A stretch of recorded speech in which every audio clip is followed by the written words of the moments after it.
નમસ્તે મિત્રો, રોની રેસીપી વ્લોગમાં સ્વાગત છે તમારું। તો આજે આપણી રેસીપીમાં એકદમ રાતે હળવું નાસ્તો કરવાનું મન હોય અને શું બનાવવું એમ થાય અને પેટને ઠંડક પણ આપે, આપણે એવી રેસીપી બનાવીશું। તો ચલો આપણે બનાવવાનું સ્ટાર્ટ કરીએ। મેં અહીંયા 1 વાટકી જેટલો જુવારનો લોટ લીધો છે। જુવારનો લોટ તાસીરમાં ઠંડો હોય છે, એટલે અત્યારે બહુ જ સારો ઉનાળામાં। તો આપણે જે વાટકીથી જુવારનો લોટ લીધો હતો તે જ વાટકીથી આપણે સોજી લઈ લેશું। બેનું માપ એક સરખું રાખવાનું છે અને આપણે હવે એક બેટર બનાવવાનું છે। તો આપણે જે વાટકીથી લોટ લીધા હતા બંને વાટકીથી આપણે 2 વાટકી જેટલી છાશ ઉમેરીશું। છાશથી એકદમ સરસ એવો ટેસ્ટ આવે છે અને બધું સરખું મિક્સ કરી દઈશું। એકદમ આપણું બેટરને પતલું નથી કરી દેવાનું। તો આપણું બેટર મસ્ત એવું પલળી ગયું છે। તો આને આપણે 10 મિનિટ માટે સાઈડમાં કરી લઈશું। તો આપણા નાસ્તાને આપણે દૂધી સાથે બનાવવાનું છે। દૂધી પણ ઉનાળામાં બહુ જ સારી, પાણી એમાં ખૂબ જ હોય છે। તો આપણે દૂધી સાથે આ નાસ્તો બનાવીશું। તો મેં 250 ગ્રામ જેટલી દૂધી લઈ લીધી છે। તો એને છોલી અને આ છીણીની મદદથી આપણે છીણી લેશું। તો દૂધીને આપણે આ રીતની છીણી, જે થોડી મોટી સાઈઝની હોય એનાથી છીણી લેવાની હોય છે। અને બાળકોને તો દૂધી ભાવતી જ નથી હોતી, એટલે ગમે તે રીતે આપણે કોઈ પણ શાકમાં અવનવું કરી અને બાળકોને શાક ખવડાવવાની કોશિશ કરતા હોઈએ છીએ। તો આ પણ એકદમ બેસ્ટ ઉપાય છે। તમે પણ તમારા ઘરે જરૂરથી ટ્રાય કરજો, એકદમ સરસ એવો ટેસ્ટ આવશે। દૂધી અને આ રીતે બનાવીને દૂધી અને જુવારના લોટનો નાસ્તો કહેવાય છે જે।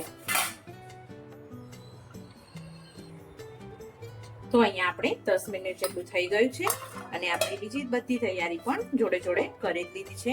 તો આ રીતનું આપણું બેટર થઈ ગયું છે। તો આપણે એમાં જે ખમણેલી દૂધી હતી એને એડ કરી દઈશું। આપણે પાણી દૂધીનું કાઢતા નથી, એમના એમ જ રહેવા દઈશું, કારણ કે દૂધી પાણી છોડે છે એટલે જ આપણે બેટરને થોડું એવું થિકનેસ વાળું રાખ્યું છે। અને બધું સરસ એવું આપણે દૂધી સાથે મિક્સ કરી દઈશું। અને આ નાસ્તો એટલો ઠંડો થયા પછી પણ એટલો જ પોચો રહે છે। તમને બેટર થોડું ઠીક લાગે તો તમે પછીથી પાણી રેડી શકો છો, વધારે પહેલા જ એડ કરી દેવાની કોઈ જ જરૂર નથી। પહેલા એની થિકનેસ જોવાની છે આપણે, પછી જ આપણે પાણી એડ કરીશું।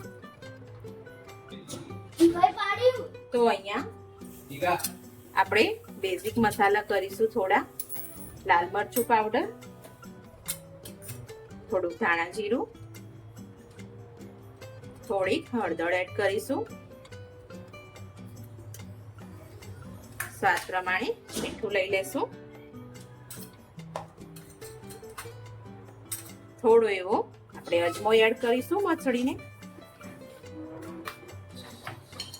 અહીંયા 1 ચમચી જેવા આપણે તલ લઈ લેશું અને 1 ચમચી જેટલો આપણે ગરમ મસાલો એડ કરીશું અને કોથમીરના પાન પણ થોડા એડ કરીશું અને લસણ અને મરચાંની પેસ્ટ આપણે એડ કરીશું, જેથી કરીને આપણો નાસ્તો એકદમ ટેસ્ટી બને છે અને ખાવામાં પણ મજા આવે છે।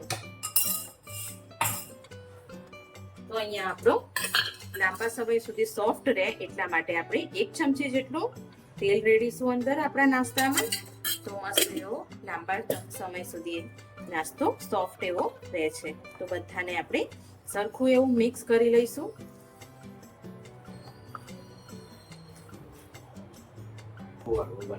તો અહીંયા આપણે 1 ઇનોનું પેકિંગ લીધું છે, આપણે એડ કરી દઈશું પૂરેપૂરું અને એને એક્ટિવ પણ કરી લઈશું। તો થોડો અડધું લીંબુનો રસ ઉમેરીશું એટલે મસ્ત એવું આપણું બેટર સરસ એવું તૈયાર થઈ જાય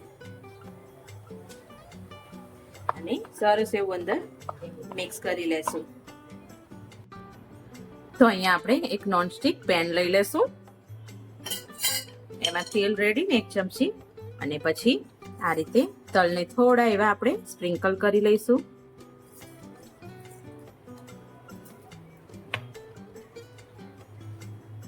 અને આપણા બેટરને એડ કરીશું। બેટર આપણું આટલું જ થીક રાખવાનું છે, વધારે પતલું નથી કરી દેવાનું। તો આ રીતે સેન્ટરમાં આપણે પાથરી દઈશું। અને આપણે ઢાંકણ પણ બંધ કરી દઈશું. તો આપણે થોડી વાર થઈ ગઈ છે તો નાસ્તાને ખોલીને જોઈએ તો સરસ એવો મસ્ત ચડી ગયો છે. તો આપણે પલટાવી લઈશું અને પાછો બીજી સાઈડ આપણે પલટાવીને ચડવી લેશું.